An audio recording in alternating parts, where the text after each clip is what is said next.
Have you ever met a woman so attractive, so alluring and intoxicating, that you couldn't imagine a world without her?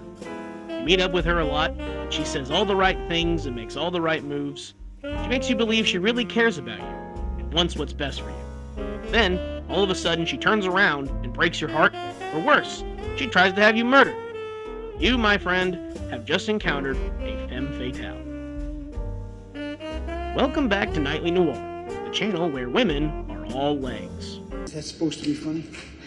Out of all the various tropes in the noir genre and media, none are as striking or provocative as the femme fatale. Women who are attractive as they are lethal, femme fatales are the crux of many a noir protagonist. But what exactly makes a femme fatale so dangerous? The term femme fatale originates from French. It translates to deadly woman or lethal woman. It's known as an archetype of a character who uses femininity as a weapon. We always knew all women do is eat hot chip and lie, right? Femme fatales are known as the seductress, or even the witch in some cases. You can usually spot a femme fatale a mile away by how they utilize their beauty, charm, and sexual allure to get what they want. What makes them so dangerous, though, is how they put other people around them in danger. A femme fatale doesn't just use their allure to get what they want.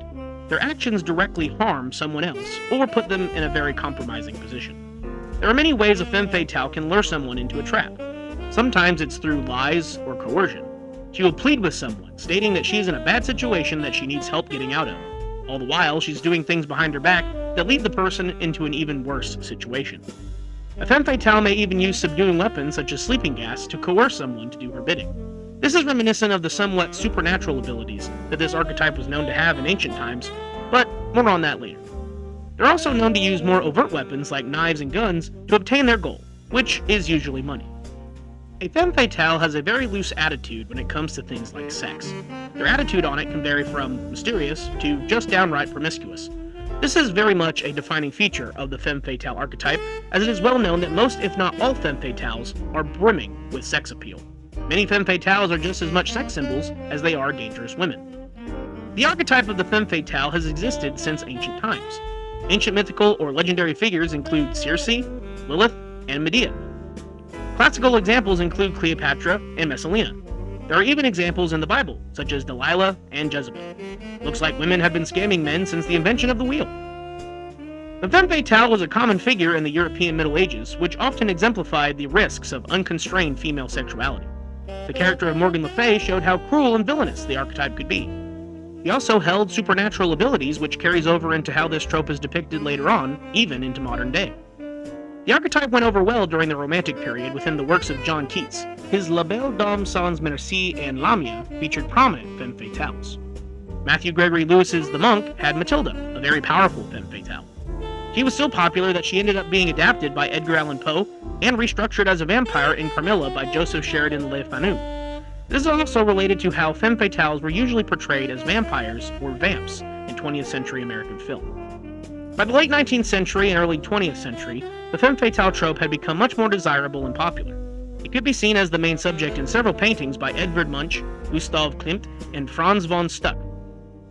The novel Au Rebords by Joris Karl Huysmans has an excerpt of his wild thoughts of a painting by Gustave Moreau.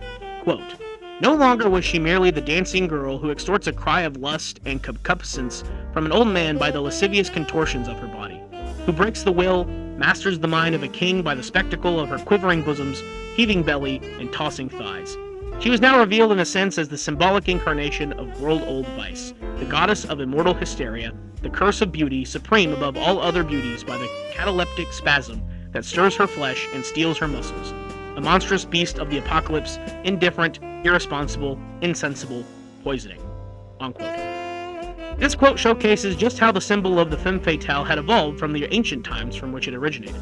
The man also might have been a little excited by the art piece, which makes sense given the subject matter the art focuses on. There were several popular femme fatales during this period of art, music, and plays, including Isabella of France, Marie Antoinette of Austria, and Lucrezia Borgia, who had many rumors related to her and her family, which led her to being seen as a femme fatale figure during that time.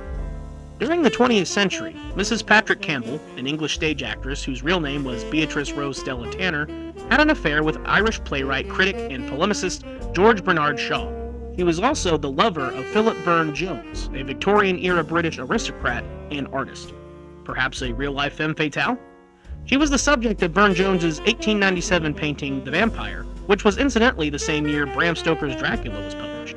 Burne-Jones's painting inspired his cousin, Rudyard Kipling, to write a poem with the same name. The poem was later adapted into a Broadway production in 1909. This poem started with the line, "A fool there was," which then inspired Porter Emerson Brown, an American playwright, to write the play A Fool There Was. That play then went on to become a film in 1915 starring Theda Bara, who was known as the Vamp, which was American slang for femme fatales during that time. Finally, in the 1920s, femme fatales were used in detective fiction, especially in the hard-boiled subgenre.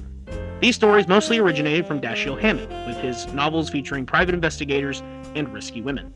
These characters, along with much of the supporting cast, would be what went on to establish many of the standard film noir tropes we see in the 1940s and 1950s, including the femme fatale. We can now finally relate this trope to noir, more specifically, film noir. During film noir's heyday, which was of course the 40s and 50s, femme fatales were everywhere. Characters like Bridget O'Shaughnessy, played by Mary Astor from The Maltese Falcon, and Ellen Brent Harlan, played by Gene Tierney in Leave Her to Heaven, portray women as seductive yet conniving people. They use their womanly assets to attract someone they can manipulate, or in Ellen's case, someone to love to death, literally. There were also a lot of stories revolving around women plotting to murder their husbands.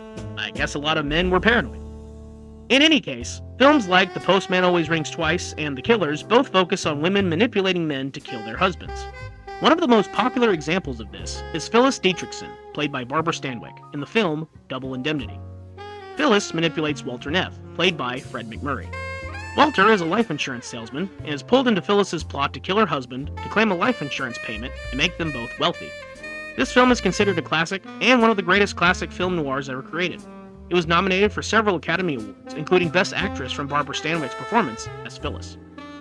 The femme fatale trope has persisted all the way to the modern day, with films like Blue Velvet in 1986, Fatal Attraction in 1987, and Original Sin in 2001. Rebecca Romijn starred as a femme fatale in a film literally called Femme Fatale in 2002. Femme fatales can even be seen in American television. One of the most famous examples of this is Sherilyn Fenn's portrayal of Audrey Horne in David Lynch's Twin Peaks. Due to her infatuation with an FBI agent, she goes undercover at a brothel to get information for the agent and uses her womanly charms to manipulate characters throughout the series. There are even some instances where the trope has been turned on its head in some way. In the film Who Framed Roger Rabbit, Roger has a wife, Jessica Rabbit. She is animated to be a seductive temptress, complete with sparkly red dress that accentuates her voluptuous figure. Though she exudes certain qualities we might associate with a femme fatale, her personality doesn't quite fit the trope. She loves her husband and does anything she can to ensure his safety. I'm not bad. I'm just drawn that way. This is a large departure from the novel the film is originally based on. In the novel, Jessica is much more akin to a classic femme fatale, using her sex appeal as a way of manipulating and pitting men against one another. Other popular modern portrayals of the femme fatale archetype include Claire Underwood from House of Cards, Catwoman from the Batman films, Jane Smith from Mr. and Mrs. Smith, and Nellie Leroy from Babylon. Femme fatales are also prevalent in video games. Bayonetta from Bayonetta, Ada Wong from Resident Evil, Rouge the Bat from the Sonic the Hedgehog series, and Morrigan from Darkstalkers all have qualities that would put them in the femme fatale category. From just these examples, it's easy to see just how strong of an archetype the femme fatale is. Alright, so there's a rundown of the classic dangerous woman trope.